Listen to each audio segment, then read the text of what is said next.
Hello everyone, welcome back to my channel. So எல்லோரும் நல்லா இருப்பீங்கன்னு நினைக்கிறேன். போன வாரம் ஃபுல்லாக ஐபிஎல் ஆப்ஷன் அப்படின்னு போயிடுச்சு. சாரி, என்னால் வீடியோ பண்ண முடியல. நான் ஃபுல்லாக அதுலேயே உட்காந்துட்டேன். ஸோ இந்த வீக்லேருந்து நான் கிளியராக ஒரு வீடியோ போடுறேன். ஸோ இன்றைக்கி நம்ம பார்க்க போகிற டாபிக் என்னன்னா தமிழ்நாடு மெர்கன்டைல் பேங்க். ஸோ இது பார்த்தோம்னா தமிழ்நாட்டில் இருக்கிற ஒரு ரீஜனல் பேங்க்கு. ரொம்ப வருஷமாக இருக்குது. ஆல்மோஸ்ட் 100 இயர்ஸ்க்கு மேலே இருக்குது. இவங்க மோஸ்ட்லி பார்த்தீங்கன்னா பேங்கிங் அண்ட் ஃபைனான்சியல் சர்வீசஸ் தான் பண்ணுறாங்க. யாருக்கெல்லாம் பண்ணுறாங்கன்னா ரீட்டைல் கன்சியூமர்ஸ், அதுக்கப்புறம் எம்எஸ்எம்இங்கிறப்போ micro small medium enterprise. So அந்த அதோட சரௌண்டிங்கில் இருக்கிற மக்களுக்காக பண்ணுறாங்க. மோஸ்ட்லி பார்த்தீங்கன்னா இது அர்பன், ரூரல், செமி அர்பன் அந்த ரேஞ்சில் தான் அதிகமாக இருக்குது. சிட்டிஸில் இப்போ கொஞ்சம் கொஞ்சம் ஸ்ப்ரெட் பண்ணுறாங்க. தமிழ்நாட்டில் அதிகமான பிரான்ச் இருக்குது. மற்ற ஸ்டேட்லேயும் கொஞ்சம் கொஞ்சமாக கொண்டு வராங்க. யூனியன் டெரிட்டரிஸ்லேயும் 4 யூனியன் டெரிட்டரிஸில் இருக்குது. ஆல்மோஸ்ட் 17 ஸ்டேட்ஸில் இந்த பேங்க்கோட பிரான்ச்சஸ் இருக்குது. ஆல்மோஸ்ட் பார்த்தீங்கன்னா 500 பிரான்ச்சஸ்க்கு மேலே இருக்குது. ஆல் ஓவர் இந்தியாவில் பார்த்தா 1100 ஏடிஎம் மிஷின்ஸ் இருக்குது கேஷ் அதை ப்ராசஸ் பண்ணுறதுக்கு.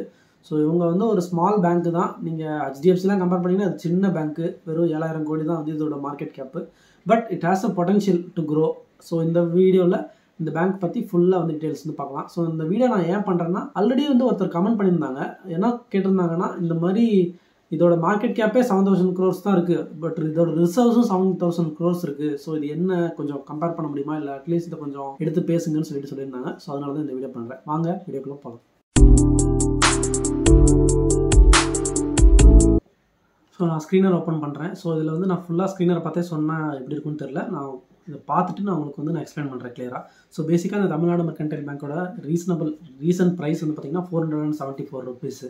பட் இதோட புக் வேல்யூ பார்த்தீங்கன்னா ஆல்மோஸ்ட் 500 rupeesக்கு மேலே போயிட்டுருக்கு. ஸோ அப்போ கம்பேர் பண்ணோன்னா புக்கோட வேல்யூவோட கம்மியாக தான் உங்களுக்கு ட்ரேட் ஆகிட்டு இருக்கு. ஸோ இதுக்கடுத்து பார்த்தோம்னா செக்டார் பிஇ பார்த்தோம்னாலே உங்களுக்கு 10 இருக்குது. பட் இந்த இண்டஸ்ட்ரி பிஇயில் 10 இருக்கிறப்போ இந்த பேங்க்கோட பிஇ வெறும் பார்த்தீங்கன்னா 6 தான் இருக்குது. ஸோ அப்போ பார்த்தோம்னா ரிலேட்டிவ்லி மற்ற பேங்க்ஸ் கம்பேர் பண்ணுறப்போ இது ஒரு ப்ரைவேட் பேங்க்கு கொஞ்சம் சீப்பாகவே நமக்கு இருக்குது.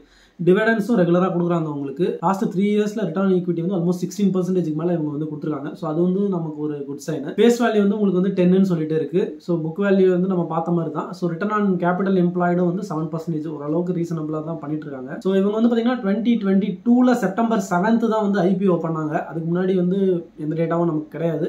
அதுலேருந்து 2023, 2024 2 இயர்ஸ் தான் ஆயிருக்கு. இந்த ரிலேட்டிவ்லி இந்த பேங்க் 100 வருஷமா இருந்தாலும் ஸ்டாக் மார்க்கெட்டில் சின்னது தான், 2 வருஷம் தான் ஆயிருக்கு இந்த பேங்க் ஸோ இது பார்த்தீங்கன்னா மேக்ஸ் டு மேக்ஸ்னு பார்க்குறப்போ 500 rupees அந்த ரேஞ்சில் கொடுத்தாங்க. ஸோ இப்போ பார்க்குறீங்கன்னா என்ன ரேஞ்சில் வித்துட்டு இருக்குன்னா உங்களுக்கு 470 அந்த ரேஞ்சில் தான் சுற்றிட்டு இருக்கு. ஐபிஓ ப்ரைஸ் இன்னும் தாண்டலை. இதுக்கு ரீசன்ஸ் இருக்கு. நான் பின்னாடி சொல்கிறேன். ஷேர் ஹோல்டிங் பேட்டர்ன்ல ஒரு கன்சர்ன் இருக்கு. ஸோ அதனால தான் இந்த ப்ரைஸும் பெருசாக மூவ்மெண்ட் எதுவும் இல்லை. நம்ம அதை என்னன்னு சொல்லிட்டு பார்க்கலாம். பியர்ஸ்னு கம்பேர் பண்ணுறப்போ ஹெச்டிஎஃப்சி பேங்க் உங்களுக்கு 1 லட்சம் கோடிக்கு மேலே இருக்கு. இது பார்த்தீங்கன்னா வெறும் தமிழ்நாடு மெர்கன்டைல் பேங்க் பார்த்தீங்கன்னா வெறும் 7500 கோடி தான் இருக்கு. ஸோ இது பார்த்தீங்கன்னா நீங்க எதோட கம்பேர் பண்ணலாம்னா ஹெச்டிஎஃப்சி பேங்கோடலாம் கம்பேர் பண்ண முடியாது, வேற லீக்ல இருக்கு. ஸோ நான் லாஸ்ட் வீடியோ போட்ட மாதிரி இந்த பேங்க்கை நீங்க கர்நாடகா பேங்க் கூட கம்பேர் பண்ணலாம். ஸோ அந்த மாதிரி பேங்க்கோட ரேஞ்சில் தான் இருக்கு. IDFC first bank, Karnataka bank இதெல்லாம் அந்த ரேஞ்சில் தான் சுத்திட்டு இருக்காங்க. ஸோ குவார்டர்லி ரிசல்ட்ஸ் நீங்க எடுத்துக்கிட்டீங்கனாலும் உங்களுக்கு கன்சிக்யூட்டிவா உங்களுக்கு growth இருக்கு. நீங்க பாத்தீங்கனாலும் உங்களுக்கு தெரியும். நெட் ப்ராஃபிட்டும் 191ல இருந்து 300 crores வரைக்கும் போயிருக்கு. உங்களுக்கு ஏர்னிங்ஸ் பர் ஷேரும் கண்டினியூஸா இம்ப்ரூவ் ஆகிட்டே இருக்கு. 13 rupeesல இருந்து 19 rupees ஆயிருக்கு உங்களுக்கு. ஸோ இது ஒரு நல்ல சைன் உங்களுக்கு. இப்போ என்பிஎஸ்ன்னு பார்க்குறப்போ நான் பெர்ஃபார்மிங் அசெட். பேங்க்கு கடன் கொடுக்குறாங்க, திருப்பி கட்டாமல் விட்டாங்கன்னா அதான் வாரா கடன், என்பிஏன்னு சொல்லுவாங்க. ஸோ அதுவும் பார்த்தீங்கன்னா 3% இருந்து இப்போ பார்த்தீங்கன்னா 1.37 that is a good sign. Bank non performing அசெட்டை ரெடியூஸ் பண்ணுறாங்க. ஸோ அப்போ ப்ராஃபிட்டை நோக்கி தான் மூவ் பண்ணுறாங்கிறதுக்கு. ஸோ இது கிராஸ் என்பிஏ. நெட் என்பிஏ என்னன்னா ஒரு சிலர் இப்போ அவங்க போடுவாங்க கேஸ் போட்டு, இது வேற வழியே இல்லை ஏதாவது இன்சால்வன்சி வச்சிருப்பாங்க. அதெல்லாம் குறைச்சிட்டு ஃபைனலாக இந்த பைசா வராதுன்னு முடிவு பண்ணிடுவாங்க. அதுதான் நெட் என்பிஏங்கிறது. அதுவும் 1.82லேருந்து 0.46ங்கிறப்போ அதுவும் ஒரு குட் சைன் நமக்கு. ஸோ ப்ராஃபிட் அண்ட் லாஸ்னு இயர் ஆன் இயர் பார்க்குறப்போ பார்த்தீங்கன்னா உங்களுக்கு 3000 crores மேலே ரெவன்யூ ஜென்ரேட் பண்ணியிருக்காங்க. ஸோ இப்போ பார்த்தீங்கன்னா ரீசெண்டாக 5000 கோடி. So that is growing, that's a good sign. So net ப்ராஃபிட்டும் உங்களுக்கு இம்ப்ரூவ் ஆகிட்டே தான் இருக்குது. 1200 கோடி கிட்ட போயிட்டு இருக்கு. 200 கோடியில் ஸ்டார்ட் பண்ணி அது நல்ல குட் சைன், நல்லா க்ரோ ஆகுது ரேப்பிடாக.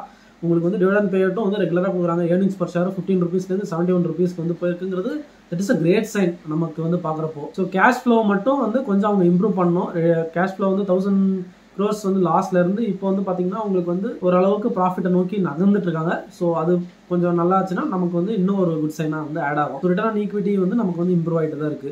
ஸோ ஷேர் ஹோல்டிங் பேட்டர்ன்ல பார்த்தீங்கன்னா உங்களுக்கு இங்கே ப்ரொமோட்டர்ஸ்னு எதுவும் கிடையாது. ஸோ இது மேனேஜ்மெண்ட் ரன்னிங் பேங்க். ஸோ இதில் பார்த்தீங்கன்னா மேனேஜர் சலி எஸ் நாயர்னு சொல்லிட்டு அவங்க ஆல்மோஸ்ட் வந்து 33 இயர்ஸாக வந்து ஸ்டேட் பேங்க் ஆஃப் இந்தியாவில் வந்து கிரெடிட் அந்த இதில் வந்து ஒர்க் பண்ணிட்டு இருந்தாங்க. அவங்கள தான் வந்து இப்போ MD and CEO கொண்டு வந்துருக்காங்க. ஸோ அது வந்து ஒரு குட் சைன் உங்களுக்கு. ரெண்டாவது இதில் ஏன் இந்த பிரச்சனை இந்த ஸ்டாக் ப்ரைஸ்லன்னு பார்க்குறப்போ இந்த பப்ளிக்கில் பார்த்தீங்கன்னா இந்த பக்கெட் 1 கோர்ட் கேஸ்னு இருக்கும். ஸோ இது என்னன்னா அவங்க நாடார் பேங்காக தான் சொல்லிட்டு இருந்துச்சு. இவங்க டூட்டிகுரினில் தான் வந்து ஸ்டார்ட் பண்ணாங்க. அங்கேருந்து தான் வந்து கொஞ்சம் கொஞ்சமாக ரேப்பிடாக வந்து ஒரு 5 பேங்க் வந்து 1984 இருந்துச்சு. அதுக்கப்புறம் பயங்கர ரேப்பிடாக க்ரோ ஆகி சவுத் இந்தியா ஃபுல்லாக வந்து பிடிச்சிட்டு அதுக்கப்புறம் கொஞ்சம் கொஞ்சமாக வந்து பக்கத்து ஸ்டேட்ஸ் சொல்லிட்டு ஸோ இந்த பேங்க்கு இந்த மாதிரி ஆரம்பிச்சு இப்போ இவ்வளோ தூரம் வந்திருக்குங்கிறது ஒரு பெரிய சைன். இவங்க என்னன்னா இப்போ இந்த ப்ரமோட்டர்ஸ் ஸ்டார்ட் பண்ணப்போ இருந்திருப்பாங்கல்ல. ஸோ வந்து என்னோட ஷேர்ஸ் வந்து நீங்கள் மாற்றி கொடுக்குறீங்கன்னு சொல்லிட்டு ஒரு கோர்ட் கேஸ் வந்து நடந்துட்டு இருக்கு. ஆல்மோஸ்ட் வந்து 8% 9% கிட்ட வந்து இந்த கோர்ட் கேஸ்லேயே வந்து பிளாக் ஆயிருக்கு. ஸோ இது ஒன்ஸ் வந்து இது ரிசால்வ் ஆச்சு இல்லை என்ன பதில் சொல்கிறாங்களோ அப்போதான் வந்து இந்த பேங்க்ல நமக்கு நம்பிக்கை இருக்கும். அதுக்கப்புறமா தான் நம்ம முதலீடு பண்ணுவோம். ஸோ அதனால அது வரைக்கும் கொஞ்சம் அப்படி இப்படி முன்ன பின்ன தான் வந்து இருக்கும். அது மட்டும் நம்ம கொஞ்சம் பார்த்துக்கணும். மற்றபடி எல்லாமே வந்து பார்த்தீங்கன்னா ட்ரஸ்ட்டு அப்படி இல்லைன்னா வந்து இந்த மாதிரி தான் உங்களுக்கு இருக்குது. இது உங்களுக்கு ஒரு சின்ன கன்சர்ன். நீங்கள் இது உங்களுக்கு வேண்டான்னு தோணுச்சுன்னா நீங்கள் வந்து இதை லீவ் பண்ணிவிட்டு மற்ற பேங்க்லாம் உங்களுக்கு இருக்குது, நீங்கள் அதை செக் பண்ணலாம். அப்படி இல்லைன்னா நீங்கள் இதை கன்சிடர் பண்ணணும்னு நினச்சிங்கன்னா நீங்கள் வந்து இதை கன்சிடர் பண்ணலாம். ஸோ இன்வெஸ்டர் ப்ரெசன்டேஷன் வந்து நம்ம பார்க்கலாம். Q2 ஃபைனான்ஷியல் இயர் 2025 வந்து கொடுத்த ப்ரெசன்டேஷன் வந்து பார்க்கலாம். ஸோ இதில் வந்து பார்த்தீங்கன்னா உங்களுக்கு என்னென்ன கொடுத்துருக்காங்கன்னா ஸோ ஹையஸ்ட் எஃபர் ப்ராஃபிட் வந்து பண்ணியிருக்காங்க இவங்க. ஸோ இது வந்து பார்த்தோம்னா பர்ஃபார்மன்ஸ் ஹைலைட்ஸ் கொடுத்துருக்காங்க. ஸோ 300 crores இயர் பார்க்குறப்போ 11% வந்து இம்ப்ரூவ் ஆயிருக்கு. ஸோ நெட் இன்ட்ரெஸ்ட் மார்ஜின் இது என்னன்னா என்ன ரேட்டுக்கு கடன் வாங்குறாங்க என்ன ரேட்டுக்கு கொடுக்குறாங்கிறது தான் வந்து இந்த நெட் இன்ட்ரெஸ்ட் மார்ஜின்ங்கிறது. ஸோ அதுவும் வந்து அவங்களுக்கு இம்ப்ரூவ் ஆயிருக்கு இயர் பார்க்குறப்போ. ஸோ டோட்டல் இன்கமும் வந்து அவங்களுக்கு இம்ப்ரூவ் ஆயிருக்கு. ஸோ இன்ட்ரெஸ்ட் கிடைக்கிற இன்கமும் வந்து அவங்களுக்கு இம்ப்ரூவ் ஆயிருக்குன்னு சொல்லிட்டு சொல்றாங்க. ஸோ இயர் பார்க்குறப்போ ஸோ ஆப்ரேட்டிங் ப்ராஃபிட்ங்கிறது கம்பெனியை வந்து நடத்துறதுக்கு உண்டான ப்ராஃபிட் ஆப்ரேட் பண்ணுறதுக்கு எவ்வளோனா 365 465 தட் இஸ் 27% ஜம்ப். அது வந்து ஒரு நல்லது. ஸோ நெட் ப்ராஃபிட் வந்து பார்த்தீங்கன்னா 274 300 crores மேலே அதுவும் கொஞ்சம் வந்து உங்களுக்கு 10% வந்து அப்பா இருக்கு. ஸோ இந்த நெட் இன்ட்ரெஸ்ட் மார்ஜின் வந்து 4.1% 4.2% வந்து இதாக இருக்குது. 15 basis points வந்து இம்ப்ரூவ் ஆயிருக்கு. ஸோ இப்போ கடன் கொடுக்குறது வந்து இவங்களால மற்றதை கம்பேர் பண்ணுறப்போ கொஞ்சம் ப்ரீமியமாக கொடுக்க முடியுது இவங்களுக்கு. அதனால மார்ஜினும் நல்லா எக்ஸ்பேண்ட் ஆகுது. ஸோ நான் நெட் இன்ட்ரெஸ்ட் இன்கம்ங்கிறது மற்ற இன்கம்லாம் அவங்களுக்கு எதுலேருந்து கிடைக்குதுன்னா 200 crores மேலே அவங்களுக்கு கிடைச்சிருக்கு 156 அது வந்து ஒரு நல்ல ஜம்ப் 45% இம்ப்ரூவ் ஆயிருக்கு. ஸோ கிராஸ் என்பிஏ நான் ஆல்ரெடி சொன்ன மாதிரி ரெடியூஸ் ஆயிருக்கு. நெட் என்பிஏவும் ரெடியூஸ் ஆயிருக்கு. ஸோ இந்த பிசிஆர்ங்கிறது வந்து எவ்வளோ வந்து அவங்க கொடுத்த லோன்ஸ் வந்து கவரேஜ் பண்ணியிருக்காங்கன்னு பார்க்குறப்போ உங்க 41%லேருந்து 66% அவங்க கொடுத்த லோன்ஸ் வந்து அவங்க வந்து கவர் பண்ணியிருக்காங்கன்னு சொல்லிட்டு சொல்கிறாங்க. ஸோ இது வந்து எஸ்எம்ஏங்கிறது வந்து பார்த்தீங்கன்னா உங்களுக்கு வந்து அக்ரிகல்ச்சருக்கு மீடியம் என்டர்பிரைசஸ்க்கு அந்த மாதிரி கொடுக்குற அட்வான்சஸ் வந்து எவ்வளோ கொடுக்குறாங்கன்னா 5%லேருந்து 4%. ஸோ அது வந்து உங்களுக்கு கொஞ்சம் குறைஞ்சிருக்குன்னு சொல்கிறாங்க. ஸோ கடன் கொடுக்குறது. அதுக்கடுத்து வந்து பார்த்தீங்கன்னா ரிட்டர்ன் ஆன் ஆசெட்ஸ் வந்து 1.89லேருந்து 1.94 இம்ப்ரூவ் ஆயிருக்கு. ரிட்டர்ன் ஆன் ஆசெட்ஸ் வந்து நல்ல குட் குவாலிட்டி லோன்ஸ் வந்து இவங்க கொடுக்குறாங்கன்னு சொல்கிறாங்க.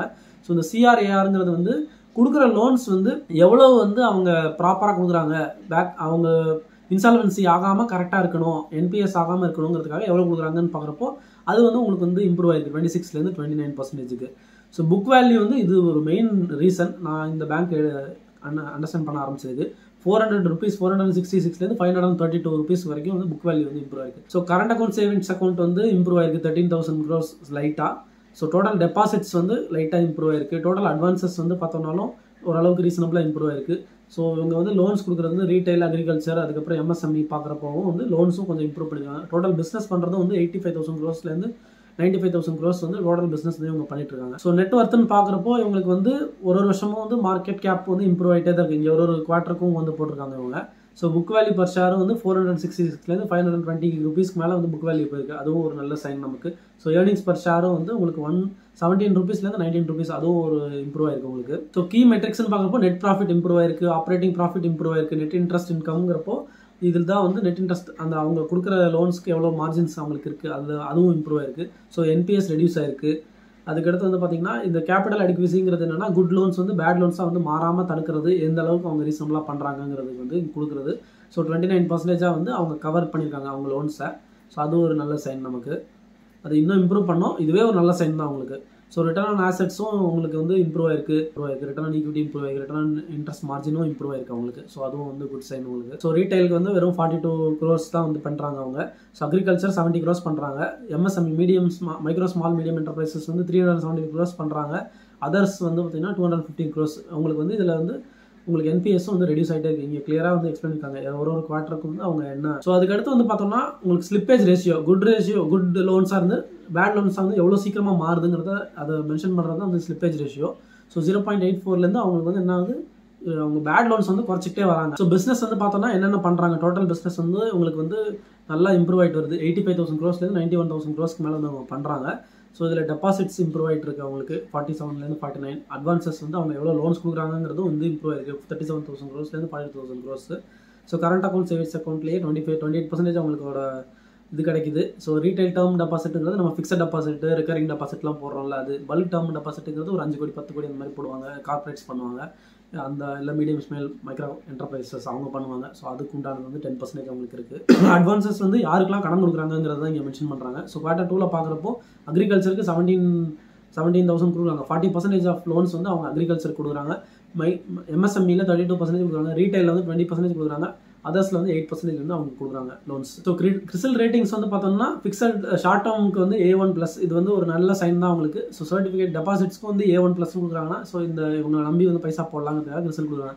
AAA வந்து பார்த்தோம்னா லாங் டேர்முக்கு, ஷார்ட் டேர்முக்கு A1 சொல்லுவாங்க. ஸோ இவங்க A1+ கொடுக்குறாங்கிறப்போ இது வந்து ஒரு குட் சைட். ஸோ இவங்க வந்து பார்த்தீங்கன்னா நிறையா வந்து மற்ற பேங்க்குக்கோ இல்லை வந்து மற்ற இன்சூரன்ஸ் ப்ரொவைடர் அப்படி இல்லைன்னா வந்து AMC கூடலாம் பார்ட்னர்ஷிப் பண்ணி இவங்க வந்து இவங்களோட இதை வந்து பண்ணிட்டு இருக்காங்க. ஸோ ஃபின்டெக் பார்ட்னர்ஸ் வந்து என்னென்ன இருக்காங்க, பிஸ்னஸ் டைப்ஸ் என்னென்ன இருக்குது. ஸோ ஐடி சப்போர்ட்டுக்கு வந்து அவங்களோட பேக் எண்டுக்கு இவங்க எல்லாமே இருக்காங்க. விப்ரோ, IBM இவங்க எல்லாம் இருக்காங்க, சிஸ்கோ எல்லாமே. ஸோ ஃபின்டெக்கில் வந்து பார்க்குறோன்னா வந்து பேடிஎம் அந்த மாதிரி இவங்க இத்தனை கம்பெனிஸ் கூட இருக்காங்க. ஸோ கவர்மெண்ட் செக்டர்ஸ்னு பார்க்குறப்போ BSNL, NSDL, PFRDA அது எல்லாமே வந்து இவங்க பார்ட்னர்ஷிப் பண்ணுறாங்க. ஸோ பாயிண்ட் ஆஃப் சேல்ஸுங்கிறப்போ அந்த மிஷின் ஸ்வைப்பிங் மிஷின்ஸ்லாம் இருக்கும்ல, ஸோ வந்து பேடிஎம், வேர்ல்ட் லைன் அவங்களோட பார்ட்னர்ஷிப் பண்ணுறாங்க. ஸோ PMS வந்து பார்த்தோன்னா போர்ட்ஃபோலியோ மேனேஜ்மெண்ட், நம்ம பதிலாக அவங்க நம்மளோட பைசா எல்லாமே மேனேஜ் பண்ணுவாங்க. ஸோ அதுக்கு வந்து துளசியான்னு சொல்லிட்டு PMS அவங்களோட பார்ட்னர்ஷிப் பண்ணியிருக்காங்க. பேமெண்ட் கேட்வேஸ் வந்து இத்தனை பேமெண்ட் கேட்வேஸோட அவங்க பார்ட்னர்ஷிப் பண்ணியிருக்காங்க. இன்சூரன்ஸ் வந்து இவங்க சார்பாக கோடெக், LIC, சோலா, MS, மேக்ஸ் லைஃப், பஜாஜ் இவங்க சார்பாக இவங்க வந்து புஷ் பண்ணுவாங்க இவங்களோட கஸ்டமர்ஸ்க்கு. ஆல்மோஸ்ட் வந்து 50 lakh கஸ்டமர்ஸ்க்கு மேலே இவங்ககிட்ட இருக்காங்க. அது வந்து ஒரு குட் சைன், அவங்களுக்கு நிறைய ரீச் பண்ண முடியும். ஸோ இன்சூரன்ஸ் அதுக்கடுத்து வந்து பார்த்தோம்னா மியூச்சுவல் ஃபண்ட்ஸ்லேயும் வந்து இத்தனை AMC கூட இவங்க பார்ட்னர்ஷிப் பண்ணி அவங்க அதெல்லாமே வந்து சப்போர்ட் பண்ணிட்டு இருக்காங்க. ஒரு குட் பேங்க்கு, க்ரோயிங் பேங்க்கு, நல்ல ஆப்பர்ச்சுனிட்டிஸ் இருக்குது. ஸோ ரிசர்வ்ஸ்னு வந்து உங்களுக்கு வந்து 7,000 crores இருந்தாலும் அதை எப்படி ஸ்பெண்ட் பண்ணுறாங்க, கேஷ் ஃப்ளோன்னு பார்க்குறப்போ இவங்க கொஞ்சம் கஷ்டப்படுறாங்க. அவங்க ஃப்ரீ கேஷ் ஃப்ளோ இருந்தால் தான் இன்னும் ரேப்பிடாக எக்ஸ்பேண்ட் பண்ண முடியும். பட் இது வந்து ஒரு குட் சைன் தான், நல்ல பேங்க் தான் உங்களுக்கு. But you have to wait. அந்த கோர்ட் கேஸ் இருக்குது, அது ஒரு நெகட்டிவ் சைன். உங்களுக்கு ஒரு நல்ல வந்து மேனேஜ்மெண்ட் வந்து சாலி S. நாயர்னு சொல்லிட்டு கொண்டு வருவாங்க. 33 years எக்ஸ்பீரியன்ஸ் இருக்குது அவங்களுக்கு ஸ்டேட் பேங்க் ஆஃப் இந்தியாவில். இப்போ வந்து ஒரு 4-5 months வந்து இவங்க TMBயில் வந்து இருக்காங்க. ஸோ ஒரு நல்ல பேங்க்கு, நல்ல வளர்ச்சி அடைகிற பேங்க்கு, நீங்கள் நம்பி வந்து பண்ணலாம்.